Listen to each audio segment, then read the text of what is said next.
Hello ಗೆಳೆಯರಿ, ನಮ್ಮ ಲಾಯ್ಕ್ಸ್ ಪ್ರಸ್ತುತಪಡಿಸುತ್ತಿರುವ ಕನ್ನಡದಲ್ಲಿ ದೈನಂದಿನ ಸುದ್ದಿ ವಿಶ್ಲೇಷಣೆಗೆ ತಮಗೆಲ್ಲರಿಗೂ ಸ್ವಾಗತ. ಇಂದು ನಾವು ನೋಡಲಿದ್ದೇವೆ ಫೆಬ್ರವರಿ 18, 2026 ದಿ ಹಿಂದೂ ಪತ್ರಿಕೆಯಲ್ಲಿರ್ತಕ್ಕಂಥ ಇಂಪಾರ್ಟೆಂಟ್ ಆರ್ಟಿಕಲ್ಸ್ಗಳನ್ನು. ಇವತ್ತಿನ ಮೊದಲನೇ ಆರ್ಟಿಕಲ್ ಅನ್ನು ನೋಡುವಂಥದ್ದಾದರೆ, India French ties a force for stability in the world says PM.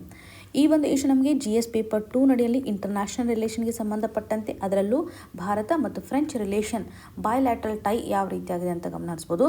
Article ಒಂದು ಕಂಟೆಕ್ಸ್ಟನ್ನು ನೋಡಿದಾಗ ರೀಸೆಂಟ್ಲಿ ಪ್ರಧಾನಮಂತ್ರಿ ಮೋದಿಜಿಯವರು ಹಾಗೂ ಫ್ರೆಂಚ್ ಪ್ರೆಸಿಡೆಂಟ್ ಆಗಿರ್ತಕ್ಕಂತಹ ಇಮ್ಯಾನ್ಯುಯಲ್ ಮ್ಯಾಕ್ರಾನ್ ಅವರ ಒಂದು ಮೀಟಿಂಗನ್ನು ನೋಡ್ತಾ ಇದ್ದೀವಿ. ಈ ಒಂದು ಹಂತದಲ್ಲಿ ಎರಡು ಕಂಟ್ರಿಗಳು ಗ್ಲೋಬಲ್ ಲೆವೆಲಲ್ಲಿ ಆಗ್ತಾ ಇರುವಂಥ ಒಂದು ಆರ್ಡರ್ಗೆ ಸಂಬಂಧಪಟ್ಟಂತೆ ಸ್ಟೆಬಿಲಿಟಿಯನ್ನು ತರಲಿಕ್ಕೆ ಯಾವ ರೀತಿಯಾಗಿ ಮುಂದಾಗಿದ್ದಾರೆ ಅನ್ನುವಂಥದ್ದನ್ನು ಗಮನಿಸ್ಬೋದು. ಪ್ರಸ್ತುತವಾಗಿ ಗ್ಲೋಬಲ್ ಲೆವೆಲಲ್ಲಿ ನಡೀತಾ ಇರತಕ್ಕಂಥ ಒಂದು ಅನ್ಸರ್ಟನಿಟಿಯನ್ನು ನೋಡಿದಾಗ ಯಾವ ರೀತಿಯಾಗಿ ಒಂದು ಗ್ಲೋಬಲ್ ಆರ್ಡರೇ ಶಿಫ್ಟ್ ಆಗ್ತಾ ಇದೆ ಅಂತ ಗಮನಿಸ್ಬೋದು. ಈ ಒಂದು ಹಂತದಲ್ಲಿ ಎರಡೂ ರಾಷ್ಟ್ರಗಳ ಮಧ್ಯೆ ಒಂದು ಕೋಆಪರೇಷನ್ ತುಂಬ ಇಂಪಾರ್ಟೆಂಟ್ ಆಗುತ್ತೆ. ನಾವು ಸ್ಟೆಬಿಲಿಟಿಯನ್ನು ಫೋರ್ಸ್ ಮಾಡಬೇಕಾಗುತ್ತೆ ಅನ್ನುವಂಥ ಒಂದು ಸ್ಟೇಟ್ಮೆಂಟನ್ನೇ ಕಾಣ್ಬೋದು. ಹಾಗಾಗಿ ಭಾರತ ಮತ್ತು ಫ್ರೆಂಚ್ ಮಧ್ಯೆ ಒಂದು ಸ್ಪೆಷಲ್ ಆಗಿರ್ತಕ್ಕಂಥ ಗ್ಲೋಬಲ್ ಸ್ಟ್ರಾಟಜಿಕ್ ಪಾರ್ಟ್ನರ್ಶಿಪ್ಪನ್ನು ಎನ್ಹಾನ್ಸ್ ಮಾಡ್ತಾ ಇದ್ದಾರೆ. ಅದರಲ್ಲೂ ಲಾಂಗ್ ಟರ್ಮಲ್ಲಿ ಒಂದು ಕೋಆಪರೇಷನನ್ನು ನಾವು ಎನ್ಹಾನ್ಸ್ ಮಾಡಬೇಕು. ಡಿಫೆನ್ಸ್ ಆಗಿರ್ಬೋದು, ಎಕನಾಮಿ ಆಸ್ಪೆಕ್ಟ್ ಆಗಿರ್ಬೋದು, ಟೆಕ್ನಾಲಜಿ ಆಗಿರ್ಬೋದು, ಗ್ಲೋಬಲ್ ಲೆವೆಲ್ ಇರತಕ್ಕಂಥ ಒಂದು ಇಶ್ಯೂವನ್ನು ಯಾವ ರೀತಿಯಾಗಿ ನಾವು ಅಡ್ರೆಸ್ ಮಾಡಬೇಕು ಅನ್ನುವಂತಹ ನಿಟ್ಟಿನಲ್ಲಿ ಒಂದು ಪಾರ್ಟ್ನರ್ಶಿಪ್ಪನ್ನು ಎನ್ಹಾನ್ಸ್ ಮಾಡ್ತಾ ಇದ್ದಾರೆ. ಇದರೊಂದಿಗೆ ಆ್ಯನ್ಯುವಲ್ ಆಧಾರದ ಮೇಲೆ ಫಾರಿನ್ ಮಿನಿಸ್ಟರ್ಸ್ಗಳ ಒಂದು ಡೈಲಾಗು ಸಹ ನಡೆಯುತ್ತೆ. ಇದರಿಂದ ಭಾರತದ ಒಂದು ರೋಡ್ ಮ್ಯಾಪ್ ಯಾವ ರೀತಿಯಾಗಿದೆ, 2047ಗೆ ಭಾರತ 100ನೇ ಒಂದು ಇಂಡಿಪೆಂಡೆನ್ಸ್ ಡೇನ ಸೆಲೆಬ್ರೇಟ್ ಮಾಡ್ತಾ ಇದೆ ಅಲ್ವಾ. ಈ ಒಂದು ಹಂತದಲ್ಲಿ ಲಾಂಗ್ ಟರ್ಮ್ ವಿಷನ್ಗೆ ಸಂಬಂಧಪಟ್ಟಂತೆ ಒಂದು ಪ್ರೋಗ್ರೆಸ್ಸನ್ನು, ಅದರಲ್ಲೂ ಹೈ ಲೆವೆಲ್ ಮೀಟಿಂಗನ್ನು ಕಂಡಕ್ಟ್ ಮಾಡೋದ್ರ ಮುಖಾಂತರ ಆ್ಯನ್ಯುವಲ್ ಬೇಸಿಸ್ ಮೇಲೆ ಫಾರಿನ್ ಮಿನಿಸ್ಟರ್ಸ್ಗಳು ಒಂದು ಡಿಸ್ಕಷನನ್ನು ಮಾಡುವಂಥದ್ದು, ಯಾವ ರೀತಿಯಾಗಿ ನಾವು ಗ್ರೋತನ್ನು ಕಾಣಬೇಕು ಅನ್ನುವಂಥ ನಿಟ್ಟಿನಲ್ಲಿ. ಜೊತೆಗೆ ಡಬಲ್ ಟ್ಯಾಕ್ಸೇಷನ್ ಅವಾಯ್ಡೆನ್ಸ್ ಅಗ್ರಿಮೆಂಟ್ಗೆ ಸಂಬಂಧಪಟ್ಟಂತೆಯೂ ಸಹ ತಿದ್ದುಪಡಿಯನ್ನು ಮಾಡಬೇಕು ಅನ್ನುವಂಥ ಡಿಸ್ಕಷನನ್ನು ಕಾಣ್ಬೋದು. ಹಾಗಿದ್ರೆ ಡಬಲ್ ಟ್ಯಾಕ್ಸೇಷನ್ ಅವಾಯ್ಡೆನ್ಸ್ ಅಗ್ರಿಮೆಂಟ್ ಅಂದರೆ ಏನು? ಎಕ್ಸಾಮಿನೇಷನಲ್ಲಿ ಆಲ್ರೆಡಿ ಇದ್ರ ಬಗ್ಗೆ ಕ್ವಶನನ್ನು ಕೇಳಿದ್ದಾರೆ. ವೆರಿ ಇಂಪಾರ್ಟೆಂಟ್ ಫಾರ್ ಪ್ರಿಲಿಮ್ಸ್ ಅಂತಲೇ ಹೇಳ್ಬೋದು. ಹಾಗೂ ಮೇನ್ಸಲ್ಲೂ ಸಹ ಈ ಒಂದು ಟ್ರೀಟಿಗೆ ಸಂಬಂಧಪಟ್ಟಂತೆ ನೀವು ಅಡ್ರೆಸ್ ಮಾಡ್ಬೋದು. ಡಬಲ್ ಟ್ಯಾಕ್ಸೇಷನ್ ಅವಾಯ್ಡೆನ್ಸ್ ಅಗ್ರಿಮೆಂಟ್ ಅಂತಂದರೆ, ಇವಾಗ ಜನರಲಿ ನಾವು ಟ್ಯಾಕ್ಸೇಷನ್ ಸಿಸ್ಟಮ್ ಅಂತ ನೋಡಿದಾಗ ಬೇಸಿಕಲಿ ಟ್ಯಾಕ್ಸ್ ನಡಿನಲ್ಲಿ ಎರಡು ರೀತಿಯಾದಂಥ ವಿಧಗಳನ್ನು ನಾವು ಕಾಣ್ತೇವೆ. ಒಂದು ಡೈರೆಕ್ಟ್ ಟ್ಯಾಕ್ಸ್, ಇನ್ನೊಂದು ಇಂಡೈರೆಕ್ಟ್ ಆಗಿರ್ತಕ್ಕಂಥ ಟ್ಯಾಕ್ಸನ್ನು ನಾವು ಕಾಣ್ಬೋದು. ಡೈರೆಕ್ಟ್ ಟ್ಯಾಕ್ಸ್ ಅಂತ ಬಂದಾಗ ನಮ್ಮ ಆದಾಯದ ಮೇಲೆ ತೆರಿಗೆಯನ್ನು ಹಾಕುವಂಥದ್ದು. ಇನ್ಕಮ್ ಟ್ಯಾಕ್ಸ್ ಅಂತ ಎಕ್ಸಾಂಪಲ್ ತೆಗೆದುಕೊಳ್ಬೋದು. ಕಾರ್ಪೊರೇಟ್ ಟ್ಯಾಕ್ಸ್ ಇದೆ, ಹಾಗೂ ಕ್ಯಾಪಿಟಲ್ ಗೇನ್ ಟ್ಯಾಕ್ಸ್ ಅಂತ ನೋಡ್ತೇವೆ. ಇಂಟ್ರೆಸ್ಟ್ನ ಆಧಾರದ ಮೇಲೆ, ರಾಯಲ್ಟಿ ಆಧಾರದ ಮೇಲೆ ಟ್ಯಾಕ್ಸನ್ನು ಹಾಕ್ತಾ ಇರ್ತಾರಲ್ವ, ಆದಾಯದ ಮೇಲೆ ಹಾಕುವಂಥ ಸಂದರ್ಭದಲ್ಲಿ ಡೈರೆಕ್ಟಾಗಿ ಟ್ಯಾಕ್ಸನ್ನು ವಿಧಿಸ್ತಾರೆ ಅಂತ ಹೇಳ್ಬೋದು. ಇಂಡೈರೆಕ್ಟ್ ಟ್ಯಾಕ್ಸ್ ಅಂತ ಬಂದಾಗ ಗೂಡ್ಸ್ ಆ್ಯಂಡ್ ಸರ್ವಿಸಸ್ ಮೇಲೆ ವಿಧಿಸ್ತಾ ಇರ್ತಕ್ಕಂಥ ಒಂದು ಟ್ಯಾಕ್ಸ್ ಅಂತ ನಾವು ಜನರಲ್ಲಾಗಿ ಕನ್ಸಿಡರ್ ಮಾಡ್ಬೋದು.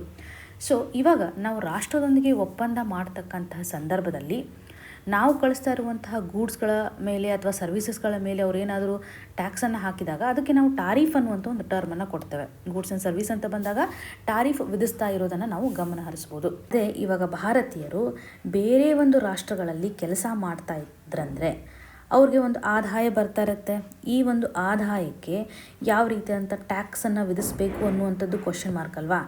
ಇಂಡಿಯಾ ವಿಧಿಸಬೇಕಾಗತ್ತಾ ಅಥವಾ ಯಾವ ರಾಷ್ಟ್ರದಲ್ಲಿ ಅವರು ಕೆಲಸ ಮಾಡ್ತಾ ಇರ್ತಾರಲ್ಲ ಅವರು ಸಹ ಟ್ಯಾಕ್ಸನ್ನು ಹಾಕಬೇಕಾ ಅನ್ನುವಂಥ ಕ್ವಶನ್ ಮಾರ್ಕ್ಗೆ ಈ ಒಂದು ಅಗ್ರಿಮೆಂಟು ಉತ್ತರವನ್ನು ಕೊಡುತ್ತೆ ಅಂತಲೇ ಹೇಳ್ಬೋದು. ಇವಾಗ ಎರಡು ರೀತಿಯಾದಂಥ ಟ್ಯಾಕ್ಸ್ ಹಾಕುವಂಥ ಸಾಧ್ಯತೆ ಇದೆ. ಯಾವ ರಾಷ್ಟ್ರದಲ್ಲಿ ಅವರು ಕೆಲಸವನ್ನು ಮಾಡ್ತಾ ಇದ್ದಾರಲ್ಲ ಆ ಒಂದು ಹಂತದಲ್ಲಿ ಅವ್ರಿಗೆ ಟ್ಯಾಕ್ಸನ್ನು ವಿಧಿಸ್ಬೋದು, ಬಿಕಾಸ್ ನಿಮಗೆ ಇನ್ಕಮ್ ಬರ್ತಾ ಇದೆ ಅಂತ. ಭಾರತನೂ ಸಹ ಆ ವ್ಯಕ್ತಿ ಮೇಲೆ ಟ್ಯಾಕ್ಸನ್ನು ವಿಧಿಸಲಿಕ್ಕೆ ಸಾಧ್ಯತೆ ಇದೆ. ಈ ಒಂದು ಹಂತದಲ್ಲಿ ಎರಡೆರಡು ಸರ್ತಿ ನಾವು ಟ್ಯಾಕ್ಸನ್ನು ಹಾಕುವಂಥದ್ದು ಬೇಡ, ಒಬ್ಬರು ಮಾತ್ರ ಹಾಕೋಣ ಅನ್ನುವಂಥ ನಿಟ್ಟಿನಲ್ಲಿ ಡಬಲ್ ಟ್ಯಾಕ್ಸೇಷನ್ ಅವಾಯ್ಡೆನ್ಸ್ ಅಗ್ರಿಮೆಂಟನ್ನು ನಾವು ಕಾಣ್ಬೋದು. Very important. ಈವನ್ ಕಂಪನಿಗಳು ಸಹ ಪ್ರಾಫಿಟನ್ನು ಪಡೆದುಕೊಳ್ತಾ ಇದ್ದಾರೆ, ಅವ್ರಿಗೂ ಸಹ ಟ್ಯಾಕ್ಸನ್ನು ಹಾಕ್ತಕ್ಕಂಥ ಸಂದರ್ಭದಲ್ಲಿ ಈ ಒಂದು ರೂಲ್ಸನ್ನು ಫಾಲೋ ಮಾಡ್ತಾರೆ. ಎರಡೆರಡು ಸರ್ತಿ ಟ್ಯಾಕ್ಸನ್ನು ಹಾಕಬಾರ್ದು ಅಂತ. ನಾವು ಕೆಲವು ರಾಷ್ಟ್ರಗಳೊಂದಿಗೆ ಈ ರೀತಿಯಂಥ ಅಗ್ರಿಮೆಂಟನ್ನು ಮಾಡ್ಕೊಂಡಿದ್ದೀವಿ. ಫ್ರಾನ್ಸ್ ಒಂದಿಗೆ ಇದೆ, US ಒಂದಿಗಿದೆ, UK ಒಂದಿಗೂ ಇದೆ, ಹಾಗೂ ಸಿಂಗಪೂರ್ ಒಂದಿಗೂ ಸಹ ಡಬಲ್ ಟ್ಯಾಕ್ಸೇಷನ್ ಅವಾಯ್ಡೆನ್ಸ್ ಅಗ್ರಿಮೆಂಟನ್ನು ಮಾಡ್ಕೊಂಡಿದ್ದೀವಿ ಅಂತ ಗಮನಿಸ್ಬೋದು. Very important. ಇವಾಗ ಟಾರಿಫ್ ಅಂತ ಬಂದಾಗ ಟ್ರೇಡ್ ರಿಲೇಟೆಡ್ ಇರತಕ್ಕಂಥ ಆಸ್ಪೆಕ್ಟ್ ನಡಿನಲ್ಲಿ ಒಂದು ಟ್ಯಾಕ್ಸನ್ನು ನಾವು ವಿಧಿಸ್ತಾ ಇದ್ದೀವಿ. ಇವಾಗ ಗೂಡ್ಸ್ಗಳನ್ನು ಇಂಪೋರ್ಟ್ ಮಾಡ್ಕೊಳ್ತಕ್ಕಂಥ ಹಂತದಲ್ಲಿ ಇಂಪೋರ್ಟ್ ಡ್ಯೂಟಿ ಅಂತ ನೋಡ್ತೇವೆ. ಎಕ್ಸ್ಪೋರ್ಟ್ ಮಾಡುವಾಗ ಎಕ್ಸ್ಪೋರ್ಟ್ ಡ್ಯೂಟಿ ಅಂತ ಗಮನಿಸ್ಬೋದು. Trade tax generally goods and ಸರ್ವಿಸಸ್ಗೆ ಸಂಬಂಧಪಟ್ಟಂತೆ ರಿಫ್ಲೆಕ್ಷನನ್ನು ಮಾಡುತ್ತೆ.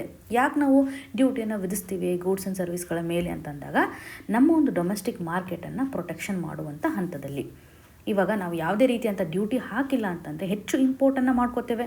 ಇದರಿಂದ ಡೊಮೆಸ್ಟಿಕಲಿ ನಾವು ಮಾಡ್ತಾ ಇರುವಂಥ ಪ್ರೊಡಕ್ಷನ್ ಹಾರ್ಮನ್ನು ಫೇಸ್ ಮಾಡಬೇಕಾಗುತ್ತೆ. ಹಾಗಾಗಿ ಪ್ರಸ್ತುತವಾಗಿ ನಮಗೆ ಟಾರಿಫು ಸಹ ಇಂಪಾರ್ಟೆಂಟ್ ಹಾಗೂ ಈ ಒಂದು ಅಗ್ರಿಮೆಂಟು ಸಹ important. Double taxation avoidance agreement generally ಒಂದು ಡೈರೆಕ್ಟ್ ಟ್ಯಾಕ್ಸ್ನ ಆಧಾರದ ಮೇಲೆ ಕನೆಕ್ಷನನ್ನು ತೋರಿಸುತ್ತೆ. ಈ ಒಂದು ಡಿಫ್ರೆನ್ಸ್ ನಿಮ್ಗೆ ಕ್ಲಿಯರಾಗಿ ಗೊತ್ತಿರಲಿ. ಡಬಲ್ ಟ್ಯಾಕ್ಸೇಷನ್ ಅವಾಯ್ಡೆನ್ಸ್ ಅಗ್ರಿಮೆಂಟ್ ನಡಿಯಲ್ಲಿ ಟಾರಿಫು ಇನ್ಕ್ಲೂಡ್ ಆಗಿರುತ್ತೆ ಅನ್ನುವಂಥ ಒಂದು ಕನ್ಸಿಡ್ರೇಷನ್ ಜನರಲಿ ಬಂದುಬಿಡುತ್ತೆ.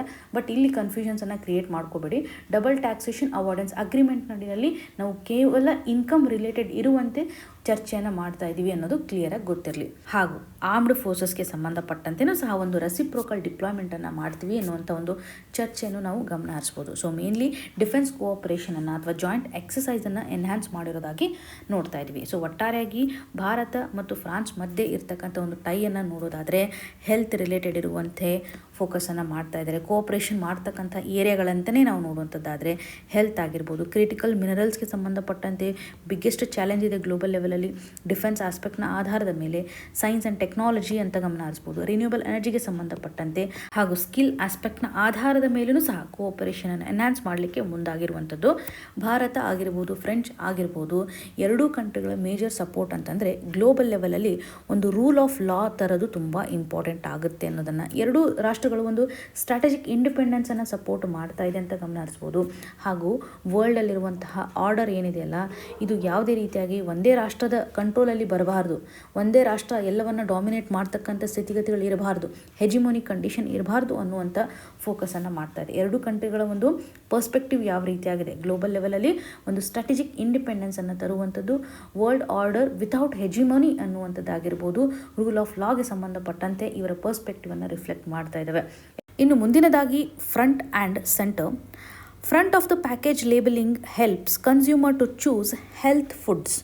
ಈ ಒಂದು ಇಶ್ಯೂ ನಮಗೆ GS ಪೇಪರ್ 2 ನಡಿನಲ್ಲಿ ಗವರ್ನೆನ್ಸ್ ಆಸ್ಪೆಕ್ಟ್ನ ಆಧಾರದ ಮೇಲೆ ಹಾಗೂ ಹೆಲ್ತ್ ರಿಲೇಟೆಡ್ ಇರ್ತಕ್ಕಂಥ ಇಶ್ಯೂಸ್ ಆಗಿರ್ಬೋದು. ಜೊತೆಗೆ ಸುಪ್ರೀಂ ಕೋರ್ಟ್ನ ಒಂದು ಕನ್ಸರ್ನ್ ಯಾವ ರೀತಿಯಾಗಿದೆ when it comes to the public health ಅಂತ ಕನೆಕ್ಟ್ ಮಾಡ್ಕೋಬೋದು. ಇವಾಗ ಸುಪ್ರೀಂ ಕೋರ್ಟ್ ಒಂದು ಡೈರೆಕ್ಷನನ್ನು ನೀಡ್ತಾ ಇದೆ ಸರ್ಕಾರಕ್ಕೆ, ಅದರಲ್ಲೂ ಫಸಾಗೆ ಒಂದು ಡೈರೆಕ್ಷನನ್ನು ನೀಡ್ತಾ ಇದೆ. ಇವಾಗ ಪ್ರಸ್ತುತವಾಗಿ ನಾವು ನಾನ್ ಕಮ್ಯುನಿಕೇಬಲ್ ಡಿಸೀಸ್ ಜಾಸ್ತಿ ಆಗ್ತಾ ಇರೋದನ್ನು ನೋಡ್ತಾ ಇದ್ವಿ. ಹಾಗಾಗಿ ಒಂದು ಫುಡ್ ಪ್ಯಾಕೇಜ್ ಅಂತ ಬಂದಾಗ ಅದರಲ್ಲಿ ನೀವು ಸರಿಯಾಗಿ ಮ್ಯಾಂಡೇಟರಿಲಿ ಒಂದು ವಾರ್ನಿಂಗ್ ಲೇಬಲ್ಸನ್ನು ಪ್ರೊವೈಡ್ ಮಾಡಬೇಕು. ಪ್ರಸ್ತುತವಾಗಿ ಇಂಗ್ರೀಡಿಯೆಂಟ್ಸ್ಗಳನ್ನು ಪ್ಯಾಕೇಜ್ನ ಹಿಂಭಾಗದಲ್ಲಿ ಮೆನ್ಷನ್ ಮಾಡಿರ್ತಾರೆ, ಅದು ಸ್ಮಾಲ್ ಲೆಟರಲ್ಲಿ ಮೆನ್ಷನ್ ಮಾಡಿರ್ತಾರೆ. ಇದರಿಂದ ಪರ್ಚೇಸ್ ಮಾಡುವಂಥ ಹಂತದಲ್ಲಿ ಸರಿಯಾಗಿ ಅಬ್ಸರ್ವೇಷನನ್ನೇ ಮಾಡಲಿಕ್ಕೆ ಆಗೋದಿಲ್ಲ. ಹಾಗಾಗಿ ಸುಪ್ರೀಂ ಕೋರ್ಟ್ ಒಂದು ಮ್ಯಾಂಡೇಟರಿ ವಾರ್ನಿಂಗ್ ಲೇಬಲ್ಸನ್ನು ಹಾಕಲೇಬೇಕು ಅನ್ನುವಂತಹ ನಿಟ್ಟಿನಲ್ಲಿ ಯಾವುದೇ ಒಂದು ಪ್ರಾಡಕ್ಟ್ ಇದ್ದಾಗ ಹೈ ಶುಗರ್ ಕಂಟೆಂಟ್ ಇದೆನಾ, ಹೈ ಸಾಲ್ಟ್ ಕಂಟೆಂಟ್ ಇದೆನಾ, ಅಥವಾ ಹೈ ಸ್ಯಾಚುರೇಟೆಡ್ ಫ್ಯಾಟ್ ಇದೆನಾ ಅಂತ, ಇದರಿಂದ ನಾವು ಸರಿಯಾದಂಥ ಚಾಯ್ಸಸನ್ನು ಮಾಡಲಿಕ್ಕೆ ಸಾಧ್ಯತೆ ಇದೆ. ಇವಾಗ ನಾನ್ ಕಮ್ಯುನಿಕೇಬಲ್ ಡಿಸೀಸಸ್ಗಳು ಹೆಚ್ಚಾಗಿರೋದನ್ನು ನೋಡ್ತಾ ಇದ್ದೀವಿ. ಅದರಲ್ಲೂ ನಾವು ಡಯಾಬಿಟಿಕ್ ಕಂಡೀಷನ್ ಜಾಸ್ತಿ ಇರೋದನ್ನು ಗಮನ ಹರಿಸ್ಬೋದು. Hypertension, high blood pressure ಆಗಿರ್ಬೋದು, ಕಾರ್ಡಿಯೋವೆಸ್ಕ್ಯುಲರ್ ಡಿಸೀಸಸ್ಗಳು ಹೆಚ್ಚಾಗಿರೋದನ್ನು ನೋಡ್ತಾ ಇದ್ದೀವಿ. ಹಾರ್ಟ್ ರಿಲೇಟೆಡ್ ಇರತಕ್ಕಂಥ ಡಿಸೀಸ್ ಅಂತಲೇ ಹೇಳ್ಬೋದು. ಅದರಲ್ಲೂ ICMR ಸ್ಟಡಿಯ ಆಧಾರದ ಮೇಲೆ ಸಾಕಷ್ಟು ಜನರಿಗೆ ಡಯಾಬಿಟಿಸ್ ಇರೋದನ್ನು ನೋಡ್ತಾ ಇದ್ದೀವಿ. ನಿಯರ್ಲಿ 101 ಮಿಲಿಯನ್ ಭಾರತೀಯರಿಗೆ ಡಯಾಬಿಟಿಸ್ ಇದೆ. Pre diabetic condition, hypertension ಆಗಿರ್ಬೋದು, ಹಾಗೂ ಅಬ್ನಾರ್ಮಲ್ ಆಗಿರ್ತಕ್ಕಂಥ ಒಂದು ಒಬೆಸಿಟಿ ಅಂತ ಬಂದಾಗ ನಿಯರ್ಲಿ 39.5% ಇರೋದನ್ನು ನೋಡ್ತಾ ಇದ್ದೀವಿ. ಹಾಗಾಗಿ ರಿಯಲ್ ಪ್ಯಾಂಡಮಿಕ್ ಅಂತಂದರೆ ನಾನ್ ಕಮ್ಯುನಿಕೇಬಲ್ ಡಿಸೀಸ್. ಇವುಗಳನ್ನು ಕಂಟ್ರೋಲ್ ಮಾಡಲಿಕ್ಕೆ ಸಾಧ್ಯತೆ ಇದೆ ಕನ್ಸಂಪ್ಷನ್ ಪ್ಯಾಟರ್ನಲ್ಲಿ ನಾವು ಬದಲಾವಣೆ ಮಾಡೋದ್ರ ಮುಖಾಂತರ, ಲೈಫ್ ಸ್ಟೈಲಲ್ಲಿ ಬದಲಾವಣೆಯನ್ನು ಮಾಡೋದ್ರ ಮುಖಾಂತರ. ಈ ಮೊದಲು ಕೂಡ ಸುಪ್ರೀಂ ಕೋರ್ಟ್ ಫಸಾಯ್ಗೆ ಡೈರೆಕ್ಷನನ್ನು ನೀಡಿರೋದಾಗಿ, ಈ ಒಂದು ಹಂತದಲ್ಲಿ ಫಸಾಯ್ ಸ್ಟಾರ್ ರೇಟಿಂಗನ್ನು ತರೋದಾಗಿ ಒಂದು ಮಾಡೆಲನ್ನು ತರುತ್ತೆ. ಇಂಡಿಯನ್ ನ್ಯೂಟ್ರಿಷನ್ ರೇಟಿಂಗ್ ಮಾಡೆಲ್ ಅನ್ನುವಂಥದ್ದಾಗಿ ಒಂದು ಲೇಬಲನ್ನು ಹಾಕೋದ್ರ ಮುಖಾಂತರ, ಅಂದರೆ ಸ್ಟಾರ್ ಹಾಕೋದ್ರ ಮುಖಾಂತರ ಗೊತ್ತಾಗುತ್ತೆ ಅದು ಎಷ್ಟು ಮಟ್ಟಿಗೆ ಗುಡ್ ಕ್ವಾಲಿಟಿ ಇದೆ ಅನ್ನುವಂಥ ಆಧಾರದ ಮೇಲೆ. ಆದರೂ ಕೂಡ ಇವಾಗ ಒಂದು ಡಿಸ್ಸ್ಯಾಟಿಸ್ಫ್ಯಾಕ್ಷನ್ ಇದೆ. ಎಕ್ಸಾಕ್ಟ್ಲಿ ನಾವು ಗ್ಲೋಬಲ್ ಲೆವೆಲಲ್ಲಿರ್ತಕ್ಕಂಥ ವಾರ್ನಿಂಗ್ ಸ್ಟ್ಯಾಂಡರ್ಡ್ಸ್ಗಳನ್ನು ಯೂಸ್ ಮಾಡ್ತಾ ಇಲ್ಲ ಅನ್ನುವಂಥ ನಿಟ್ಟಿನಲ್ಲಿ ಇದೊಂದು ಸ್ಲೋ ಪ್ರೋಗ್ರೆಸ್ಸನ್ನು ತೋರಿಸ್ತಾ ಇದೆ ಅಂತ ಕೋರ್ಟು ಸಹ ಎಕ್ಸ್ಪ್ರೆಸ್ ಮಾಡಿದೆ. ಹಾಗಾಗಿ ಫ್ರಂಟ್ ಕವರ್ನಲ್ಲಿ ಶುಗರ್ ಕಂಟೆಂಟ್ ಯಾವ ರೀತಿಯಾಗಿದೆ, ಸಾಲ್ಟ್ ಕಂಟೆಂಟ್ ಯಾವ ರೀತಿಯಾಗಿದೆ, ಸ್ಯಾಚುರೇಟೆಡ್ ಫ್ಯಾಟ್ ಯಾವ ರೀತಿಯಾಗಿದೆ ಅಂತ ಲೇಬಲಿಂಗನ್ನು ಪ್ರೊವೈಡ್ ಮಾಡಬೇಕು ಅನ್ನುವಂಥ ಡೈರೆಕ್ಷನನ್ನು ನೀಡ್ತಾ ಇದೆ. Prevention is better then cure. ಹಾಗಾಗಿ ಕನ್ಸಂಪ್ಷನ್ ಪ್ಯಾಟರ್ನಲ್ಲಿ ಬದಲಾವಣೆ ಮಾಡೋದ್ರ ಮುಖಾಂತರ ನಾವು ಈ ಒಂದು ಪ್ಯಾಂಡಮಿಕ್ಕನ್ನು ತಡೆ ಹಿಡಿಬೋದು ಅಂತ, ಹಾಗೂ ಫಸಾಯಿಗೆ ಸಂಬಂಧಪಟ್ಟಂಥ ಮಾಹಿತಿ ನಮಗೆ ಪ್ರಿಲಿಮ್ಸಲ್ಲಿ ಹೆಲ್ಪ್ ಆಗುತ್ತೆ ಅಂತಲೇ ಹೇಳ್ಬೋದು. ಇದೊಂದು ಫುಡ್ ರೆಗ್ಯುಲೇಟರಿ ಅಥಾರಿಟಿ ಅಂತ ಅನಿಸ್ಕೊಳ್ಳುತ್ತೆ. ನಮ್ಮ ದೇಶದಲ್ಲಿ ಇವಾಗ ಒಂದು ಫುಡ್ ಮಟೀರಿಯಲ್ಸ್ ಎಲ್ಲ ಆಗ್ತಾ ಇದೆ ಅಂತಂದರೆ ಅದು ಸೇಫ್ ಆಗಿದೆಯೋ ಇಲ್ವೋ, ಹೈಜೀನನ್ನು ತೋರಿಸ್ತಾ ಇದೆಯೋ ಇಲ್ವೋ, ಪ್ರಾಪರಾಗಿ ಒಂದು ಲೇಬಲಿಂಗನ್ನು ಎನ್ಶೋರ್ ಮಾಡಿದಾರೋ ಇಲ್ವೋ ಅಂತ ಮಾನಿಟರ್ ಮಾಡ್ತಕ್ಕಂಥ ಒಂದು ಅಥಾರಿಟಿ ಅಂತ ಅನಿಸ್ಕೊಳ್ಳುತ್ತೆ. 2006ರಲ್ಲಿ ಒಂದು ಆ್ಯಕ್ಟ್ನ ಮುಖಾಂತರ ಜಾರಿಗೆ ತರಲಾಗಿದೆ ಈ ಒಂದು ಅಥಾರಿಟಿಯನ್ನು. ಫುಡ್ ಸೇಫ್ಟಿ ಆ್ಯಂಡ್ ಸ್ಟ್ಯಾಂಡರ್ಡ್ ಆ್ಯಕ್ಟ್ನ ಆಧಾರದ ಮೇಲೆ ಫಸಾಯನ್ನು ಜಾರಿಗೆ ತರಲಾಗಿದೆ. ಇದರ ಒಂದು ಹೆಡ್ ಕ್ವಾರ್ಟರ್ ನ್ಯೂ ಡೆಲ್ಲಿನಲ್ಲಿದೆ. ಇದು ministry of health and family welfare ನಡಿನಲ್ಲಿ ಕಾರ್ಯವನ್ನು ನಿರ್ವಹಿಸುತ್ತೆ ಅಂತ ಕ್ಲಿಯರ್ ಆಗಿ ಗೊತ್ತಿರಲಿ. ಇದರ ಮೇನ್ ಫಂಕ್ಷನ್ ಯಾವ ರೀತಿಯಾಗಿದೆ, ಫುಡ್ ಸೇಫ್ಟಿ ಸ್ಟ್ಯಾಂಡರ್ಡ್ಗೆ ಸಂಬಂಧಪಟ್ಟಂಥ ರೂಲ್ಸನ್ನು ಫಿಕ್ಸ್ ಮಾಡುತ್ತೆ. When it comes to the food manufacturing, storage ಆಗಿರ್ಬೋದು, ಡಿಸ್ಟ್ರಿಬ್ಯೂಷನ್ ಆಗಿರ್ಬೋದು, ಇಂಪೋರ್ಟ್ ಮಾಡುವಂಥ ಹಂತದಲ್ಲೂ ಸಹ ಒಂದು ಕ್ವಾಲಿಟಿಯನ್ನು ಚೆಕ್ ಮಾಡುವಂಥದ್ದಾಗಿ ಗಮನ ಹರಿಸ್ಬೋದು. ಇವಾಗ ಯಾರಾದರೂ ಫುಡ್ ಡಿಸ್ಟ್ರಿಬ್ಯೂಷನನ್ನು ಮಾಡ್ತಾರೆ ಅಂತಂದರೆ ಅವರು ಫಸಾಯಿ ನಡಿನಲ್ಲಿ ಒಂದು ಲೈಸೆನ್ಸನ್ನು ತೆಗೆದುಕೊಳ್ಬೇಕಾಗತ್ತೆ, ರಿಜಿಸ್ಟ್ರೇಷನನ್ನು ಮಾಡಬೇಕಾಗತ್ತೆ ಫುಡ್ ಬಿಸ್ನೆಸ್ ಮಾಡ್ತಕ್ಕಂಥ ವ್ಯಕ್ತಿ. ಸೊ ಇವಾಗ ಫುಡ್ ಟೆಸ್ಟಿಂಗ್ ಅಥವಾ ಇನ್ಸ್ಪೆಕ್ಷನ್ ಅಂತ ಬಂದಾಗ ಫಸಾಯಿನ ಒಂದು ಕಾಂಟ್ರಿಬ್ಯೂಷನ್ ಯಾವ ರೀತಿಯಾಗಿ ಅಂತ ಕ್ಲಿಯರಾಗಿ ಗೊತ್ತಿರಲಿ. ಇವಾಗ ಸುಪ್ರೀಂ ಕೋರ್ಟ್ ಯಾವ ರೀತಿ ಅಂತ ಒಂದು ಮ್ಯಾಂಡೇಟರಿ ಪ್ರೊವಿಷನ್ಸನ್ನು ಇಶ್ಯೂ ಮಾಡಿದೆ ಅಂತ ಕ್ಲಿಯರಾಗಿ ಒಂದು ಅಪ್ಡೇಷನ್ನ ಈ ಒಂದು ಆರ್ಟಿಕಲ್ ಮುಖಾಂತರ ನಾವು ತೆಗೆದುಕೊಳ್ಬೋದು. ಇನ್ನು ಮುಂದಿನ ಆರ್ಟಿಕಲನ್ನು ನೋಡೋದಾದರೆ, lower BD taxes are short term gain but long term pain. ಈ ಒಂದು ಇಶ್ಯೂ ನಮಗೆ GS ಪೇಪರ್ 2 ನಡಿಯಲ್ಲಿ health aspect, governance, GS paper 3 ಅಂತ ಬಂದಾಗ ಎಕನಾಮಿಕ್ಸ್ ಸೆಕ್ಷನಲ್ಲಿ ಟ್ಯಾಕ್ಸೇಷನ್ ಯೂನಿಟ್ಗೆ ಕನೆಕ್ಟ್ ಆಗುತ್ತೆ. ಈ ಒಂದು ಆರ್ಟಿಕಲಲ್ಲಿ ಕೆಲವೊಂದಿಷ್ಟು ಸರ್ವೆನ ಕೊಟ್ಟಿದ್ದಾರೆ, ಯಾವ ರೀತಿಯಾಗಿ ಹೆಲ್ತ್ ರಿಸ್ಕ್ ಕ್ರಿಯೇಟ್ ಆಗುತ್ತೆ ಅನ್ನೋದನ್ನು ಗಮನ ಹರಿಸ್ಬೋದು. BD ಮೇಲೆ ಇರುವಂಥ ಒಂದು ಟ್ಯಾಕ್ಸನ್ನು ಕಡಿಮೆ ಮಾಡಿದರೆ ಇದು ಲಾಂಗ್ ಟರ್ಮಲ್ಲಿ ಒಂದು ಹೆಲ್ತ್ ರಿಸ್ಕನ್ನು ಕ್ರಿಯೇಟ್ ಮಾಡುತ್ತೆ ಅಂತಲೇ ಗಮನ ಹರಿಸ್ಬೋದು. ಮೋಸ್ಟ್ ಆಫ್ ದಿ ಟೊಬ್ಯಾಕೋ ಪ್ರಾಡಕ್ಟ್ಗಳ ಮೇಲೆ 40% GSTಯನ್ನು ವಿಧಿಸ್ತಾ ಇದ್ದಾರೆ. BDs ಅಂತ ಬಂದಾಗ ಅದರ ಮೇಲೆ 18% GSTಯನ್ನು ಮಾತ್ರ ಮಾಡ್ತಾ ಇದ್ದಾರೆ. ಹಾಗಾಗಿ BD ಪ್ರಾಡಕ್ಟು ತುಂಬ ಚೀಪ್ ಆಗೋದನ್ನು ಗಮನ ಹರಿಸ್ಬೋದು. ಸೊ ಚೀಪಾಗಿ ಅವೈಲೇಬಲ್ ಇರತಕ್ಕಂಥದ್ದನ್ನು ನಾವು ನೋಡ್ಬೋದು. ಅಂದರೆ ಹೆಚ್ಚು ಜನ ಇದನ್ನು ಕನ್ಸ್ಯೂಮ್ ಮಾಡಲಿಕ್ಕೆ ಮುಂದಾಗುವಂಥದ್ದು. ಸರ್ಕಾರ ಯಾಕೆ ಈ ಒಂದು ನಿರ್ಧಾರವನ್ನು ತೆಗೆದುಕೊಂಡಿದೆ, BD ಮೇಲೆ ಮಾತ್ರ ಯಾಕೆ ಟ್ಯಾಕ್ಸನ್ನು ಕಡಿಮೆ ಮಾಡಿದೆ ಅನ್ನುವಂಥದ್ದಾದರೆ, BDಯನ್ನು ತಯಾರಿಕೆ ಮಾಡ್ತಕ್ಕಂಥವರ ಒಂದು ಲೈವ್ಲಿಹುಡ್ಡನ್ನು ಸಹ ನೋಡಬೇಕಾಗತ್ತೆ.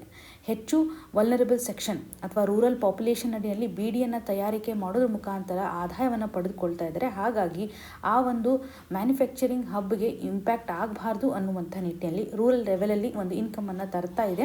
ಹಾಗಾಗಿ BDಗೆ ಸಂಬಂಧಪಟ್ಟಂತೆ ಟ್ಯಾಕ್ಸ್ ನಡಿನಲ್ಲಿ ಬದಲಾವಣೆ ಮಾಡಿಲ್ಲ. ಒಂದು ವೇಳೆ ಟ್ಯಾಕ್ಸನ್ನು ಇನ್ಕ್ರೀಸ್ ಮಾಡಿದ್ದೇ ಆದರೆ ಅಥವಾ 40% ಇಟ್ಟಿದ್ದೇ ಆದರೆ ಏನಾಗುತ್ತೆ ಅಂದರೆ ಅದರ ಬೆಲೆ ಒಂದು ಹೆಚ್ಚಾಗುತ್ತೆ, ಹೆಚ್ಚು ಜನ ಅದನ್ನು ಪರ್ಚೇಸ್ ಮಾಡೋದಿಲ್ಲ. ಹಾಗಾಗಿ ರೂರಲ್ ಲೈವ್ಲಿಹುಡ್ಡನ್ನು ಇದು ಡಿಸ್ಟರ್ಬ್ ಮಾಡುತ್ತೆ ಅನ್ನುವಂಥ ನಿಟ್ಟಿನಲ್ಲಿ ಸರ್ಕಾರ ಈ ಒಂದು ನಿರ್ಧಾರವನ್ನು ತೆಗೆದುಕೊಂಡಿದೆ. ಆದರೆ ಕೆಲವು ರಿಪೋರ್ಟ್ಗಳು, ಸರ್ವೆಗಳು ನಮಗೆ ಹೇಳೋ ಪ್ರಕಾರ, ಅದರಲ್ಲೂ ಟೊಬ್ಯಾಕೋ ಕಂಟ್ರೋಲ್ ಇನ್ ಇಂಡಿಯಾ 2022 ಒಂದು ರಿಪೋರ್ಟ್ ನಮ್ಗೆ ಹೇಳುತ್ತೆ, BD ಸ್ಮೋಕ್ ಮಾಡ್ತಕ್ಕಂಥವ್ರಿಗೆ ಅಸ್ತಮಾ ಅಟ್ಯಾಕ್ ಆಗೋದು ತುಂಬ ಜಾಸ್ತಿ ಅಂತ. ನಿಯರ್ಲಿ 2.87 ಟೈಮ್ಸ್ ಹೆಚ್ಚು ಅಸ್ತಮಾ BD ಕನ್ಸ್ಯೂಮ್ ಮಾಡೋರಿಗೆ ಬರುತ್ತೆ ಅಂತಲೇ ಗಮನಿಸ್ಬೋದು. ಸಿಗರೇಟ್ ಸ್ಮೋಕರ್ ಅಂತ ಬಂದಾಗ ನಿಯರ್ಲಿ 1.82 ಟೈಮ್ಸು ಹೆಚ್ಚಿರುತ್ತೆ ಅಂತಲೇ ಹೇಳ್ಬೋದು. ಇದರಿಂದ ಒಂದು ಹೆಲ್ತ್ ರಿಸ್ಕ್ ಜಾಸ್ತಿ ಇದೆ. ಲಂಗ್ ಕ್ಯಾನ್ಸರ್ ಅಂತ ತೆಗೆದುಕೊಂಡಾಗ BD ಸ್ಮೋಕ್ ಮಾಡುವಂಥ ಹಂತದಲ್ಲಿ ಲಂಗ್ ಕ್ಯಾನ್ಸರ್ ಬರುತ್ತೆ ಅಂತ ಹೇಳ್ಬೋದು. ಹಾಗೂ ಲೆರೆಂಜಿಯಲ್ ಕ್ಯಾನ್ಸರ್ ಕೇಸಸ್ಗಳು ಸಹ ಹೆಚ್ಚಾಗುತ್ತೆ. TBಗೆ ಸಂಬಂಧಪಟ್ಟಂಥ ರಿಸ್ಕ್ಗಳನ್ನು ನಾವು ಕಾಣ್ಬೋದು. TB ನಡೆಯಲ್ಲಿ ಮೋರ್ಟಾಲಿಟಿ ರೇಟು ಸಹ ಹೆಚ್ಚಾಗಿರೋದನ್ನು ಕಾಣ್ತಾ ಇದ್ದೀವಿ. ಜೊತೆಗೆ ನ್ಯಾಷನಲ್ ಫ್ಯಾಮಿಲಿ ಹೆಲ್ತ್ ಸರ್ವೆ ಹೇಳೋ ಪ್ರಕಾರ ಅದರಲ್ಲೂ ರೂರಲ್ ಏರಿಯಾದಲ್ಲಿ ಓಲ್ಡ್ ಮೆನ್ ಹೆಚ್ಚು ಒಂದು BDಯನ್ನು ಕನ್ಸ್ಯೂಮ್ ಮಾಡ್ತಾ ಇರೋದಾಗಿ ಗಮನಿಸ್ಬೋದು. ಅಂದರೆ ಪುವರ್ ಪಾಪ್ಯುಲೇಷನ್ ಇವಾಗ ನಿಯರ್ಲಿ 20% ಕನ್ಸಂಪ್ಷನನ್ನು ಮಾಡ್ತಾ ಇದೆ ಅಂತ ಹೇಳ್ಬೋದು.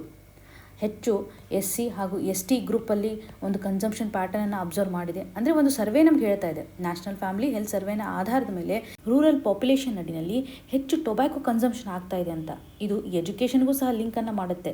ಲೋ ಲಿಟ್ರಸಿ ಇದ್ದಾಗ ಕನ್ಸಂಪ್ಷನು ಸಹ ಜಾಸ್ತಿ ಇದೆ ಅಂತ ಹೇಳ್ಬೋದು. ಬಿಕಾಸ್ ಅವೇರ್ನೆಸ್ ತುಂಬ ಕಡಿಮೆ ಇರೋದನ್ನು ನಾವು ಗಮನ ಹರಿಸ್ಬೋದು. ಪೂರೆಸ್ಟ್ ಹೌಸ್ ಹೋಲ್ಡು ಇವಾಗ BD ಆಗಿರ್ಬೋದು ಅಥವಾ ಸಿಗರೇಟ್ ಆಗಿರ್ಬೋದು ಆಲ್ಮೋಸ್ಟ್ ಈಕ್ವಲ್ ಆಗಿ ಕನ್ಸ್ಯೂಮ್ ಮಾಡ್ತಾ ಇದ್ದಾರೆ. ಆದರೆ ರಿಚೆಸ್ಟ್ ಹೌಸ್ ಹೋಲ್ಡ್ ಅಂತ ಬಂದಾಗ BD consumption pattern almost drop ಇದೆ ಅಂತಲೇ ಒಂದು ಸರ್ವೆ ನಮಗೆ ಹೇಳ್ತಾ ಇದೆ. ಸೊ ಕನ್ಸಂಪ್ಷನ್ ಪ್ಯಾಟರ್ನ್ ಅಂತ ಬಂದಾಗ ಅನದರ್ ಇಂಪಾರ್ಟೆಂಟ್ ಸರ್ವೆ ಅಂತಂದರೆ ಗ್ಲೋಬಲ್ ಅಡಲ್ಟ್ ಟೊಬ್ಯಾಕೋ ಸರ್ವೆ.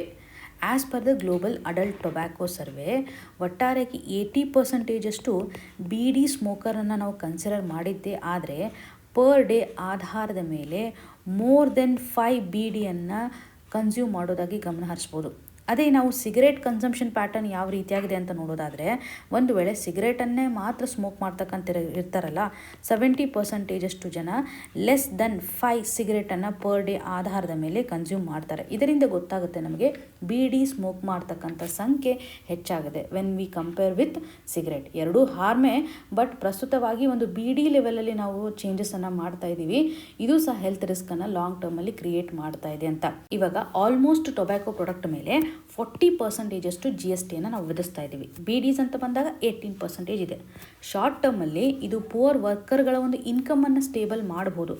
ಆದರೆ ಲಾಂಗ್ ಟರ್ಮಲ್ಲಿ ಮೆಡಿಕಲ್ ಕಾಸ್ಟ್ ಯಾವ ರೀತಿಯಾಗಿ ಅವರು ಎಕ್ಸ್ಪೆಂಡಿಚರ್ ಮಾಡಬೇಕು, ದಿಸ್ ಈಸ್ ಮಚ್ ಹೈಯರ್ ಅಂತ ಸರ್ವೆ ನಮ್ಗೆ ಹೇಳ್ತಾ ಇದೆ. ಸೊ ಬೇಸಿಕ್ ಆರ್ಗ್ಯುಮೆಂಟ್, ಹೆಲ್ತ್ ಎಕನಾಮಿಸ್ಟ್ನ ಒಂದು ಆರ್ಗ್ಯುಮೆಂಟನ್ನು ಇಲ್ಲಿ ಎಂಫೋಸಿಸ್ ಮಾಡ್ತಾ ಇದ್ದಾರೆ.